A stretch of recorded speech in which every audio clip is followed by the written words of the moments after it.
would she get an attorney? Why would a victim whose husband was murdered, why would she need an attorney? Investigators began canvassing the neighborhood.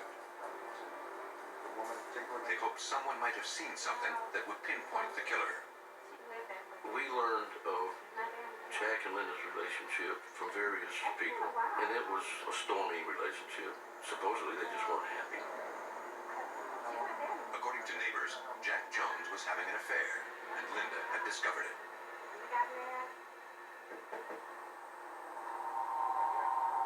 One neighbor noticed a suspicious vehicle parked outside the Joneses' residence at the time of the murder.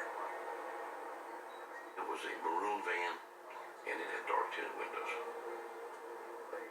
And it left the scene, high rate of speed, no lights on. In nearby Jacksonville, police tracked down Samantha Thomas, the girlfriend of Jack Jones. The two had been romantically involved for several months. The young woman claimed that Jack was planning to divorce his wife. But Linda had threatened suicide. The girlfriend also told police of another incident, 1 week before the murder. On October 31st, outside her home, Thomas's car was vandalized, the tires slashed. It could have been just a Halloween prank.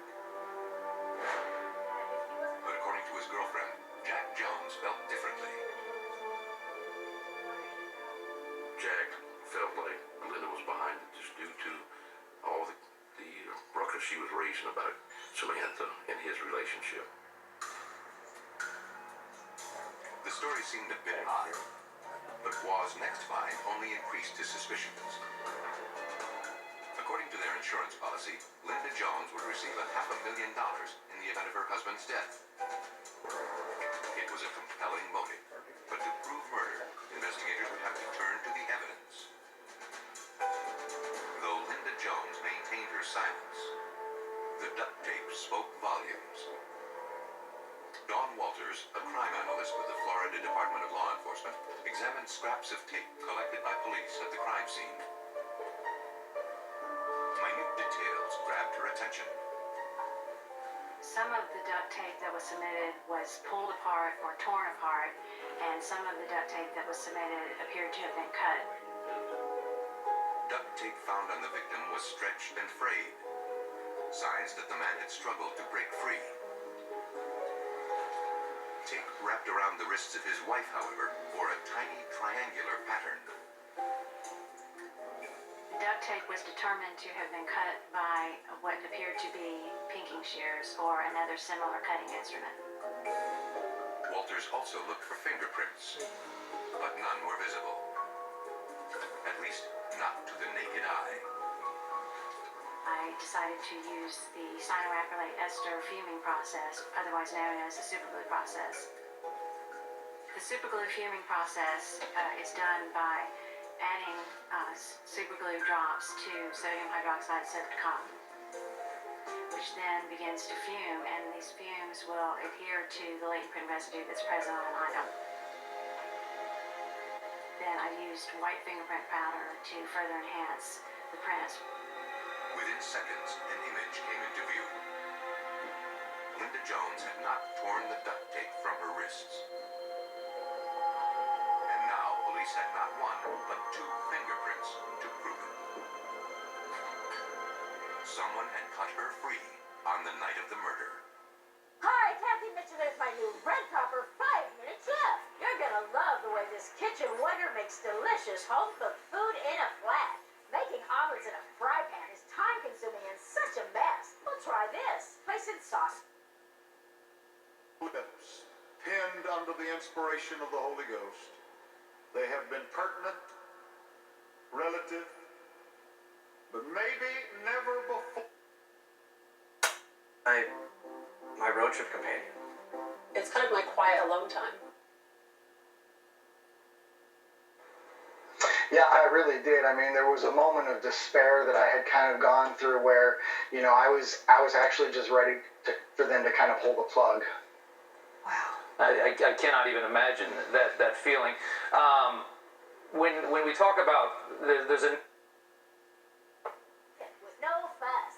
And when you crave a quick dessert, stir up a little cake mix and fill in the well. Add cookies or candy and close the lid. In just minutes, this chocolate lover's dream. There's never a mess. Just a quick wipe and it's clean. Sear a sirloin, fry hash browns, bake biscuits faster than pre. And so, for example, for college students, they should be counted where they live at college before they were displaced. Wow, there's a lot to go over here. Hansi, talk about the challenges, the very unique challenges of the 2020 census vis-a-vis your reporting for NPR. Well, this was going to be a very challenging count because it always is very hard to get a complete count of every person living in the country, especially to get a complete count of communities of color, immigrants, other historically undercounted groups. And so to have a pandemic that has now postponed field operations until April 15th for now, that exacerbates existing challenges the Census Bureau has been trying to deal with.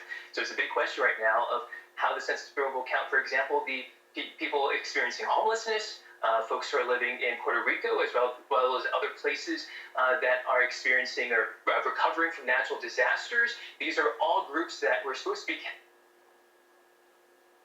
Too far into this investigation after the death of Jack Jones,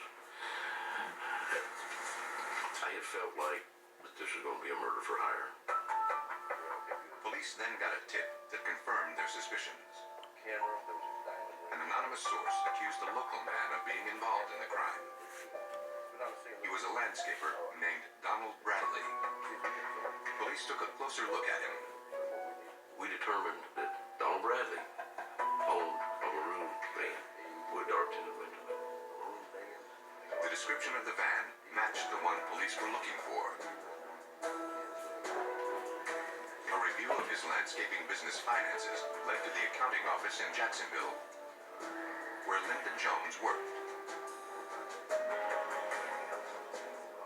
Linda Jones did Donald Bradley's taxes and did work for him. She knew him, and boom, right away, he was coming into focus in this case. One of the things I do routinely when somebody is identified as a suspect, I would start finding out who are they calling. In Donald Bradley's case, it was not only who, but when. Cell phone records indicated he'd made 3 calls to the Jones house on November 7th, all around the time the crime occurred. On January 22nd, 1996, Lieutenants Tom Waugh and Jim Redmond interviewed their suspect at his home in Orange Park, Florida.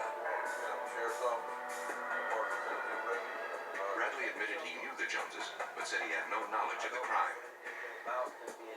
He told police he'd been out driving for part of the evening in question. When we talked with him that day, he was very arrogant.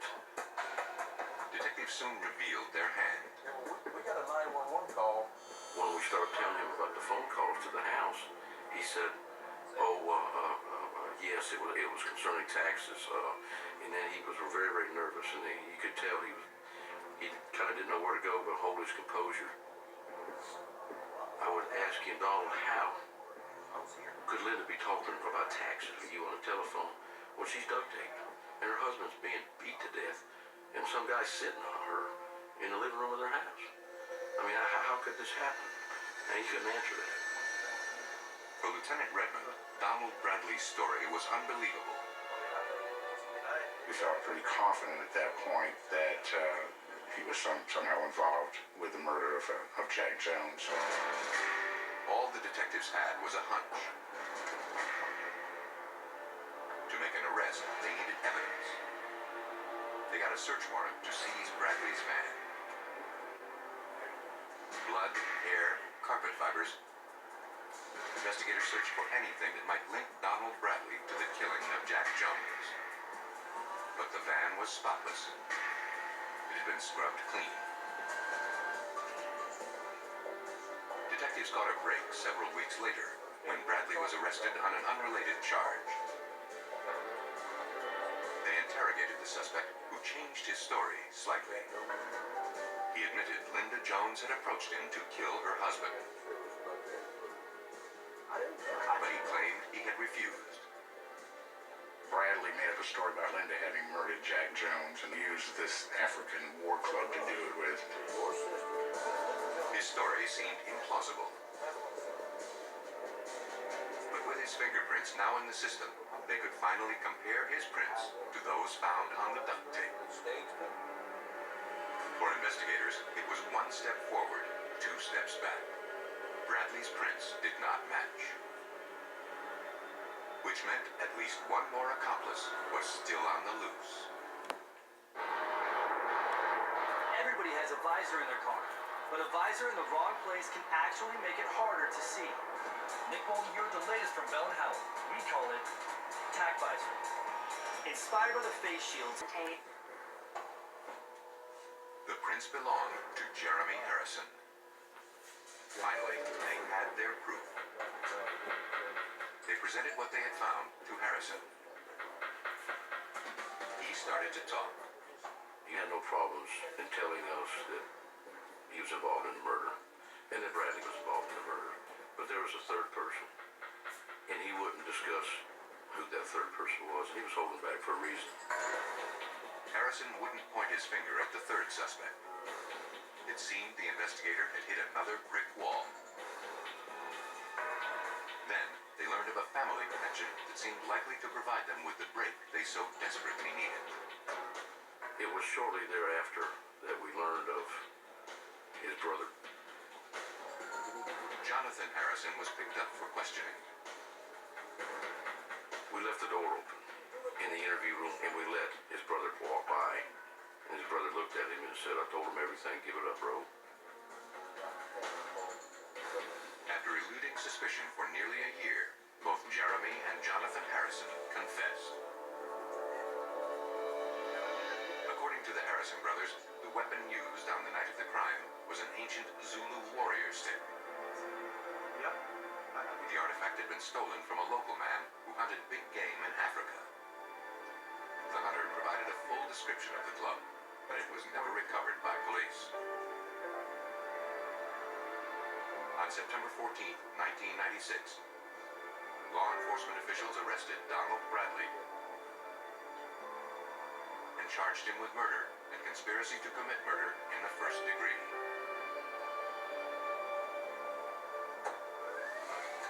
That same day, investigators closed in on Linda Jones.